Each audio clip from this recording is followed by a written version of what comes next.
Larry Page packed up and left California. So did Sergey Brin. Travis Kalanick is gone too.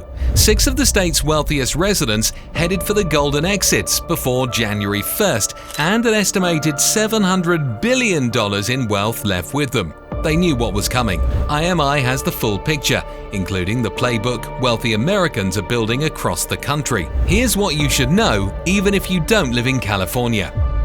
On April 27th, the union behind the initiative, SEIU United Healthcare Workers West, delivered more than 1.5 million voter signatures, almost double the required count, to qualify the 2026 Billionaire Tax Act for the November ballot. The margin is wide enough to absorb losses from duplicates and illegible entries. If you're just catching up on the news, here's how the tax works. If voters approve it, every California resident whose net worth exceeds $1.5 billion on January 1st, 2026, owes 5% of that wealth one time to the state. A smaller rate applies to those between $1 billion and $1.1 billion, but the cutoff date is the critical detail. Relocation since January 1st does not erase the obligation. The tax reaches backward. Concretely, a resident worth $20 billion on the assessment date owes $1 billion one time, payable in installments over 5 years. SEIU projects $100 billion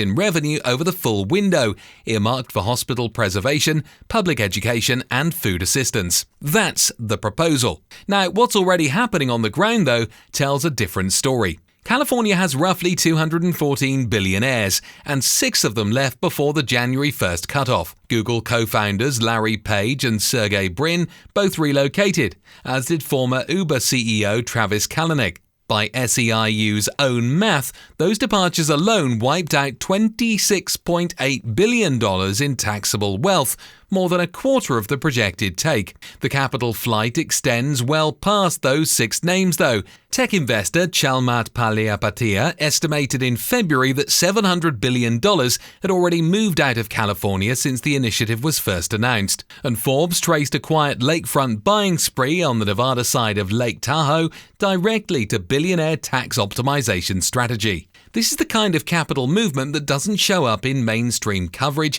until months after it's happened. By the way, IMI Sovereign's members get the early read in our quarterly private briefings, which collect confidential industry intelligence before it surfaces publicly. For example, members knew about Argentina's forthcoming citizenship by investment program a year before anyone else. IMI Pro and global tax expert David Lesperance advises high-net-worth Americans on exactly this kind of planning. He describes the moment in plain terms. The union, in his words, has been striking matches since October. Now it's lit a tax-the-rich wildfire, and his billionaire clients are already executing the fire escape plans they prepared months ago. But what's happening on the side of things? Sergey Brin and former Google CEO Eric Schmidt co-founded a group called Building a Better California to fight the measure. The group raised over $80 million in the first quarter alone, and it's now advancing 3 counter-ballot initiatives. The most aggressive of the 3 would amend the state constitution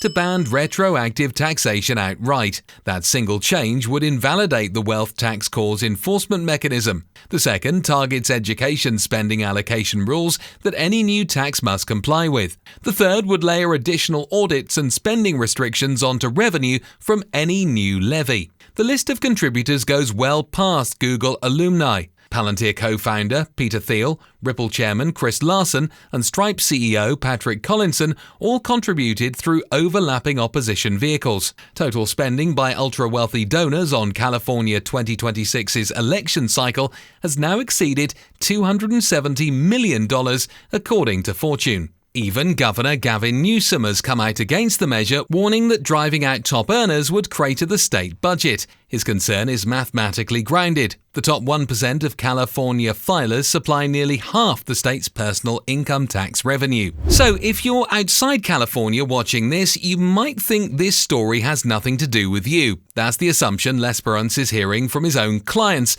but he still warns them about this. federal progressive Democratic politicians will be emboldened by the union's success and will push hard to sell their own wealth tax proposals to US voters. In response, high net worth individuals starting at $50 million in net worth are already engaging lobbyists, reorganizing their finances and getting plans in place to entirely leave the US tax system. Should the Democrats sweep both houses of Congress in 2026 and 2028, and perhaps more importantly, the White House 2 years from now. That's only a 30-month window. The people moving fastest aren't the billionaires who make the headlines.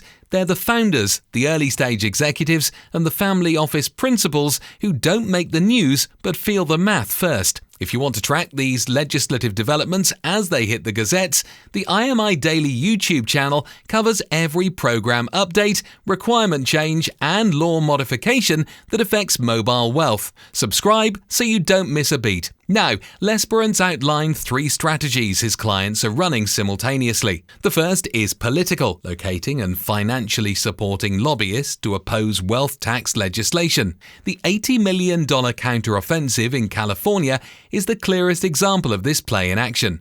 The second is structural tax planning, maximizing currently legal tools like the gift and estate tax exemption, grantor retained annuity trusts known as GRATs, and Puerto Rico's Act 60. The goal is to move assets beyond the reach of any future tax before the rules tighten, says Lesperance. Most of these tools have a window. They're either being phased out, capped, or scrutinized harder every year. The third strategy is where investment migration enters directly, acquiring a second citizenship and incorporating it into broader fire prevention planning that reduces exposure to exit and inheritance tax. The Caribbean, Turkish and African citizenship by investment programs, European golden visa residency pathways, and Gulf state alternatives with territorial tax systems have all drawn growing interest from Americans weighing eventual expatriation. Academics have already studied what wealth taxes do to high net worth migration. Research from Sweden and Denmark found that each percentage point increase in wealth taxation correlated with 2% outward migration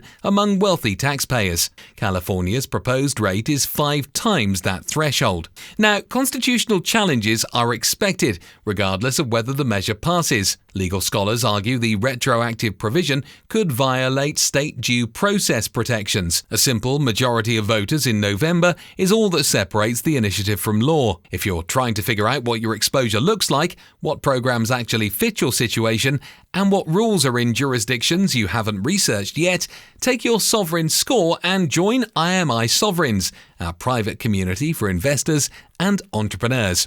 Members get direct access to ask investment migration experts anything they want and to several powerful tools to help them become more free.